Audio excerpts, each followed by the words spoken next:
దేవుని యొక్క మహోన్నతమైన కృపలో వర్ధిల్లుతున్న మీ అందరికీ కూడా ప్రభు అయిన యేసుక్రీస్తు వారి యొక్క ఉన్నతమైన ప్రశస్తమైన అతి శ్రేష్టమైనటువంటి నామంలో మీ అందరికి కూడా శుభాలు తెలియపరచబడుతున్నాయి ఉన్నానండి.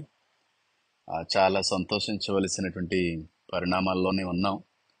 మరి ప్రాముఖ్యంగా ఎవరైతే యూదులై ఉన్నారో వాళ్ళైతే వాళ్ళ యొక్క సంతోషానికి వాళ్ళ యొక్క ఆనందానికి ఇంకా అవధులు లేవని అంటాను. ఎందుకంటే గడిచిన దినం మే 14వ తారీఖు ఇస్రాయెల్ యొక్క ఇండిపెండెన్స్ డే అండి. వాళ్ళకి స్వాతంత్రం వచ్చి వాళ్ళకి ఇండిపెండెన్స్ వచ్చి 76 సంవత్సరాలు పూర్తి చేసుకోవడం జరిగింది. గనుక నిన్నటి దినాన్న ఇస్రాయేల్ అందరూ కూడా అత్యున్నతమైనటువంటి ఆనందాన్ని వ్యక్తపరుస్తూ చాలా సంబరాలు అయితే చేసుకున్నారు. వాళ్ళ యొక్క జాతీయ పతాకాన్ని కూడా ఎగరవేయడం, అలాగే బెంజమిన్ నెతన్యాహు గారు కూడా అద్భుతమైనటువంటి ప్రసంగాన్ని అందించడం, ఇస్రాయేల్ అందరూ కూడా సమకూడి ఎంతో ఆనందాన్ని తెలియపరచడం కూడా మనందరికీ తెలిసినటువంటి విషయమే. అయితే 1948 సంవత్సరం మే 14వ తారీఖున ఇస్రాయేలీలకి ఇండిపెండెన్స్ అనేటువంటిది వచ్చిందండి. అయితే ఇది అంతా కూడా యాదృచ్ఛికంగా వచ్చిందా, ప్రమాదవశాత్తు వచ్చిందా, లేకపోతే వీళ్ళు ఏమైనా కష్టపడి సంపాదించుకున్నారా అంటే ఏమీ లేదు. కానీ కేవలం దేవుని యొక్క ప్రవచన నెరవేర్పు, దేవుని యొక్క లేఖన నెరవేర్పే ఇస్రాయేల్ యొక్క దేశంలో జరిగిందని అంటాను. మీరు ఇర్మియా గ్రంథం 29:14 చూసుకున్న, యెహెజ్కేలు 36:20 చూసుకున్న, 26 చూసుకున్న, చాలా క్లియర్గా దేవుడు ఇస్రాయేల్ అంతా కూడా మళ్ళీ బలం పుంజుకుంటుంది, మళ్ళీ అందరూ కూడా ఐక్యపరచబడతారు, మళ్ళీ తిరిగి పూర్వ వైభవాన్ని నేను వాళ్ళకు అనుగ్రహిస్తాను అన్న రీతిని దేవుడు నెరవేర్చాడు.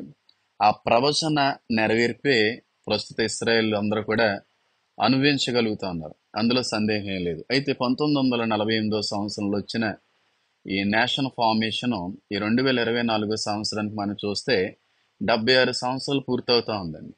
76 సంవత్సరాలు పూర్తవుతున్నటువంటి కారణాన్ని బట్టి చాలా సంతోషించవలసిన పరిణామమే. కానీ దాన్ని బట్టి కొంచెం భయపడవలసిన అవసరం కూడా ఉందని నేను గడిచినటువంటి ఒక వీడియోలో చెప్పడం జరిగింది. 2030, 2031 సంవత్సరానికి ఇంకా అంతం అనేది ఏదన్నా ఉందా అనే వీడియో చేయడం జరిగింది.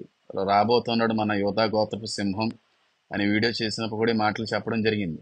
ఏంటి భయపడేటువంటి విషయం ఏంటంటే, ఇస్రాయేల్ ప్రజలందరూ కూడా, యూదులందరూ కూడా ఇండిపెండెన్స్ వచ్చి 80వ సంవత్సరం వస్తుంది కదా. ఇంకొక 4 సంవత్సరాల్లో 80 సంవత్సరాల్లో ఇండిపెండెన్స్ వచ్చి వాళ్ళకి జరుగుతూ ఉంది. కనుక వాళ్ళకు ఒక రకమైన సెంటిమెంట్ అండి, వాళ్ళకు ఒక రకమైనటువంటి భయం. ఏంటనంటే, ఎప్పుడైతే ఇశ్రాయేల్ అందరూ కూడా దావీదు సొలొమోను యొక్క పరిపాలనలో సుభిక్షంగా వర్ధిల్లారో, 80 సంవత్సరాలు అండి, తండ్రి గారు ఒక 40, కుమారుడు ఒక 40 సంవత్సరాలు పరిపాలించిన అనంతరం ఈ ఇశ్రాయేల్ రాజ్యాలన్నీ కూడా విచ్ఛిన్నమైపోయినాయి, భాగాలుగా విడిపోయినాయి, ముక్కలు అయిపోయినాయి. కాబట్టి ఈ 80 సంవత్సరం మనం పూర్తి చేసుకునే సమయానికి ఖచ్చితంగా ప్రస్తుత ఇశ్రాయేల్ కూడా చల్లా చెదిరైపోద్దా, భాగాలుగా అయిపోద్దా, చెదిరిపోతారా అనేటువంటి భయంలో కూడా యూదులు అనేటువంటి వారు ప్రస్తుతం ఉన్నారు. అయితే ఇదంతా కూడా అసలు వాళ్ళు ఎందుకు అనుకుంటున్నారంటే దానికి చాలా కారణాలు ఉన్నాయి. కానీ నేను అనుకుంటాను, నేను చెప్పిన వీడియోని బట్టి మీరు చూస్తే, ఆ వీడియోని చూసిన వాళ్ళు అయితే ఓకే, ఒకవేళ చూడకపోతే మరొకసారి ఆ వీడియో చూడడానికి ప్రయత్నించండి. నేను పైన కూడా లింక్ నేను ఇప్పుడు పెడతాను. అయితే ఒకవేళ అంటే ఆ దినం ఎవరికి కూడా తెలియదు, ఆ దినం గురించి తండ్రికి తప్ప ఎవరికి కూడా తెలియదని అంటున్నారు.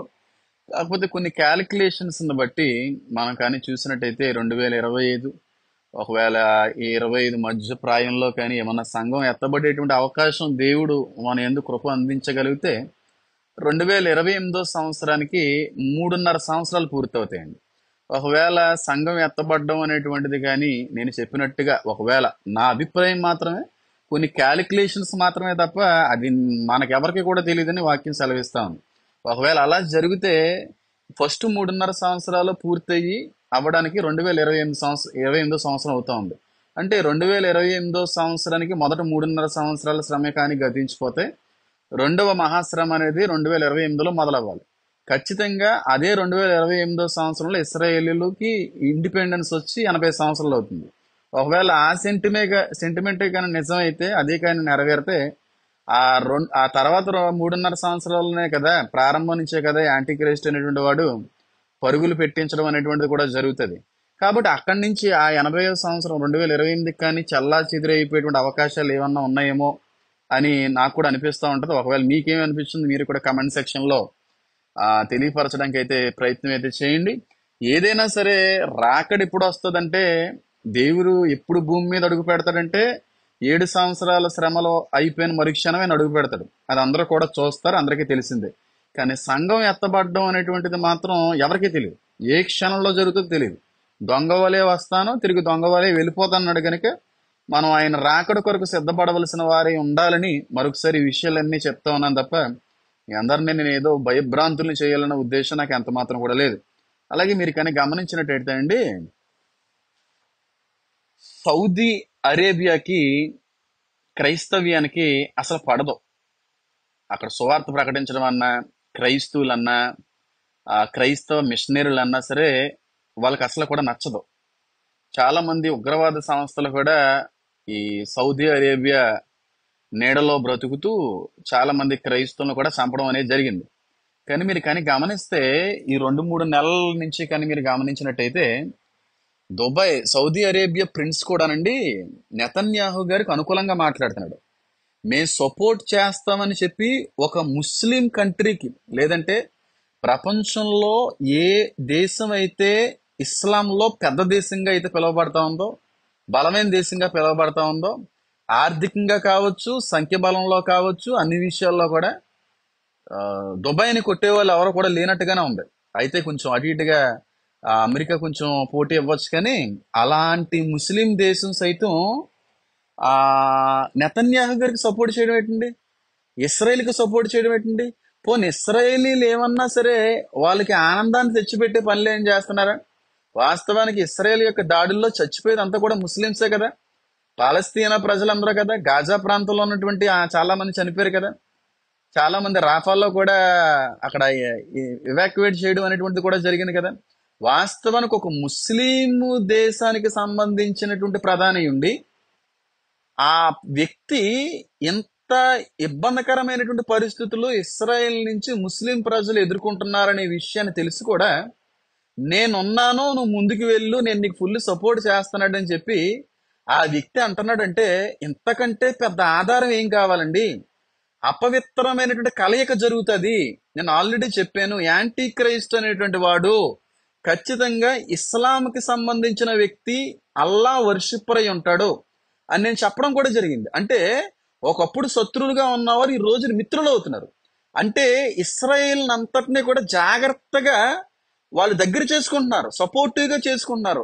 రేపు రోజున ఎవరో సపోర్ట్ చేయరు, కానీ సౌదీ అరేబియా అనేది మాత్రం ఇస్రాయేల్కి సపోర్ట్ చేద్ది.